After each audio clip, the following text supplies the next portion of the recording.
जैसा कि हमने पहले पढ़ा था कि यहाँ पे टैब्स, जब टैब्स पे हम क्लिक करते हैं तो नीचे एक पट्टी, इसको रिबन कहा जाता है, और इस रिबन्स पे कमांड्स होते हैं। ये कमांड जो एक जैसे कमांड्स है उसको ग्रुप की शक्ल में यहाँ पे इकट्ठे किए गए हैं। जिस तरह ये पहला ग्रुप जो है ना, ये क्लिपबोर्ड कहलाता है। इसमें कट, कॉपी और पेस्ट। इस कट, कॉपी और पेस्ट के कमांड के मुतालिक हमने पहले नोटपैड और वर्डपैड में भी पढ़ा था। इसके साथ ही एक और कमांड है फॉर्मेट पेंटर। इसी तरह एक और ग्रुप है फ़ॉन्ट। फ़ॉन्ट में फ़ॉन्ट से रिलेटेड जितने भी कमांड है एक अलग ग्रुप में यहाँ पे आपको मिलेंगे। इसी तरह पैराग्राफ रिलेटेड जितने भी कमांड्स है वो यहाँ पे आपको नज़र आ रहे हैं। इसी तरह स्टाइल है, फिर एडिटिंग, तो ये डिफरेंट ग्रुप्स की शक्ल में ये कमांड रिबन्स पे मौजूद होते हैं। क्लिपबोर्ड से मतलब ये है कि जो चीज़ हम कॉपी करते हैं या कट करते हैं तो वो क्लिपबोर्ड में मौजूद होते हैं। सही है। यहाँ से इस पे मैं क्लिक कर देता हूँ या क्लियर ऑल क्लिपबोर्ड, तो ये क्लियर हो जाएगा। फॉर एग्जांपल ये टैब एक वर्ड है, इस पे मैंने क्लिक किया, ये सेलेक्ट हो गया। अब मैं अगर इसको Ctrl+C से कॉपी करूँगा तो ये क्लिपबोर्ड में आ जाएगा।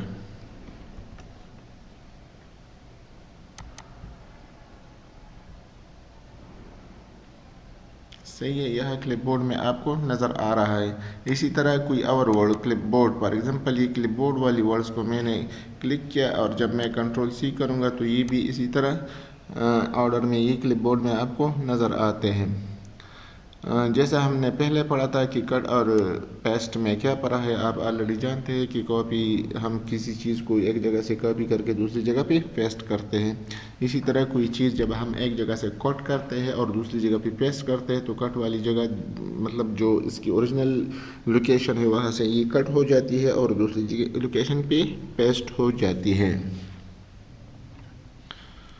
अब इस क्लिपबोर्ड से आपको जो चीज़ चाहिए वो आप यहाँ से दोबारा भी पेस्ट कर सकते हैं।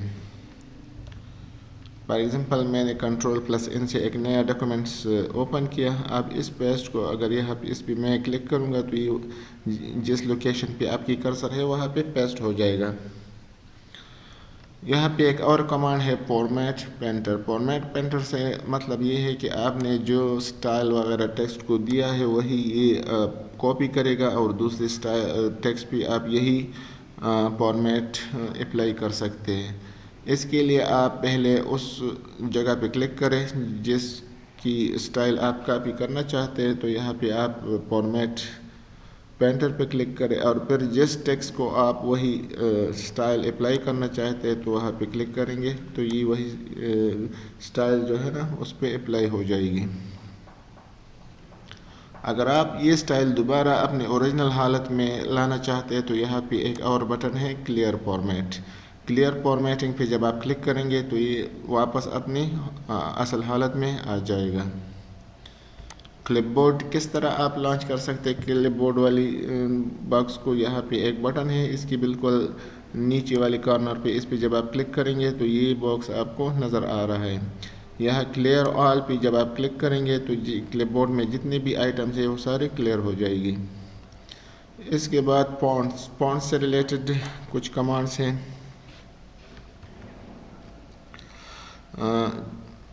क्लिपबोर्ड में तो हमने पढ़ा कट, कॉपी और पेस्ट और फॉर्मेट पेंटर, ये सारे कमांड यहाँ पे हमने कर दिए।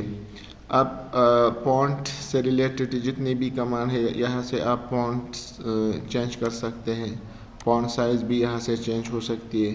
फिर फॉन्ट साइज़ बाई 1 यहाँ से आप इंक्रीमेंट या डिक्रीमेंट कर सकते हैं। यहाँ पे मुख्तलिफ सेंटेंस केसेस है, ये भी आप यहाँ से इजीली चेंज कर सकते हैं। सबसे पहले हम फॉन्ट के बारे में जानना चाहेंगे। फॉर एग्जांपल जो टेक्स्ट आप जिसकी फॉन्ट चेंज करना चाहिए उसको पहले सेलेक्ट करें और फिर यहाँ आप इसको किसी भी फॉन्ट्स में चेंज कर सकते हैं। फॉर एग्जांपल मैंने ये फॉन्ट सेलेक्ट किया तो ये फॉन्ट वाली जो टेक्स्ट है, जो वर्ड है वो उसी फॉन्ट में चेंज हो गई। फिर फॉन्ट साइज़ है तो यहाँ से आप क्लिक करके डायरेक्ट भी इसकी फॉन्ट साइज़ चेंज कर सकते हैं। या यहाँ पे जो बड़ा ए लिखा हुआ है इस पर आप क्लिक करेंगे तो बाय 1 ये फॉन्ट साइज़ इंक्रीज़ हो रही है। इसी तरह ये छोटे ए पे जब आप क्लिक करेंगे तो ये फॉन्ट साइज़ ऑटोमेटिकली डिक्रीज़ हो रही है। बी पे जब आप क्लिक करेंगे तो ये बोल्ड हो जाएंगे और इसकी शॉर्टकट की है कंट्रोल+B। कंट्रोल+B जब आप क्लिक करेंगे तो जो सेलेक्टेड टेक्स्ट है वो बोल्ड हो जाएगा। इसी तरह आप इस पे इटैलिक कमांड भी अप्लाई कर सकते हैं। कंट्रोल+I से आप इसको इटैलिक कर सकते हैं। अगर आप इसको अंडरलाइन करना चाहते हैं तो कंट्रोल U से ही अंडरलाइन हो जाएगा। स्ट्राइक थ्रू का मतलब है कि इस लिखाई या जो टेक्स्ट है इसकी दरमियान में से आप लकीर लगाना चाहते हैं तो स्ट्राइक थ्रू से आप इसको कर सकते हैं। फिर यहाँ पे हैं फ़ॉन्ट कलर्स भी आप यहाँ चेंज कर सकते हैं। यहाँ पे फ़ॉन्ट कलर है, कोई भी फ़ॉन्ट कलर आप को जो चाहिए यहाँ से आप इसको सेलेक्ट कर सकते हैं। इसी तरह टेक्स्ट हाईलाइट कलर जो है ना, यहाँ पे आप टेक्स्ट हाईलाइट कलर या टेक्स्ट का जो बैकग्राउंड वाला कलर है वो यहाँ से आप चेंज कर सकते हैं। सबस्क्रिप्ट एंड सुपरस्क्रिप्ट ये पहले हमने वर्डपैड में भी पढ़ा था कि आप किस तरह सबस्क्रिप्ट या सुपरस्क्रिप्ट अप्लाई कर सकते हैं। ये सबस्क्रिप्ट है, जबकि इसकी जो दूसरी साथ वाले x² तो ये सुपरस्क्रिप्ट कहलाता है। इसके शॉर्टकट की कंट्रोल+= से शॉर्टकट की से भी आप सबस्क्रिप्ट लगा सकते हैं। इसी तरह सुपरस्क्रिप्ट को आप कंट्रोल+Shift++ वाली बटन को जब आप दबाएंगे तो सुपरस्क्रिप्ट वाला कमांड अप्लाई हो जाएगा। फिर केस सेंसिटिविटी, किसी भी टेक्स्ट की आप केस चेंज करना चाहे तो इजीली यहाँ से आप चेंज कर सकते हैं। फॉर एग्जांपल यहाँ रैंडम टेक्स्ट के लिए मैं पहले रैंडम टेक्स्ट यहाँ पे जनरेट करूँगा 3/3 3/4। जब एंटर करूँगा तो रैंडमली टेक्स्ट जनरेट हो गया। अब इस टेक्स्ट को आप सेलेक्ट करें और यहाँ पे इसकी केस सेंटेंस केस में इसको करें तो ऑलरेडी ये सेंटेंस केस में है। सेंटेंस केस का मतलब है कि हर सेंटेंस का पहला कैरेक्टर जो होता है वो कैपिटल में होता है। कंट्रोल+A से मैंने दोबारा सेलेक्ट किया। अब इसको मैं लोअर केस में चेंज करूँगा तो सारे कैरेक्टर जो है ना वो लोअर केस में चेंज हो गए। इसी तरह आप इसको अपर केस में चेंज कर सकते हैं। सही है, तो ये सारे अपर केस में चेंज हो गए। कैपिटलाइज ईच वर्ड का मतलब है कि हर वर्ड का पहला हर्फ कैपिटल में चेंज हो जाएगा। इसी तरह आप इसको मतलब बैक भी कर सकते हैं।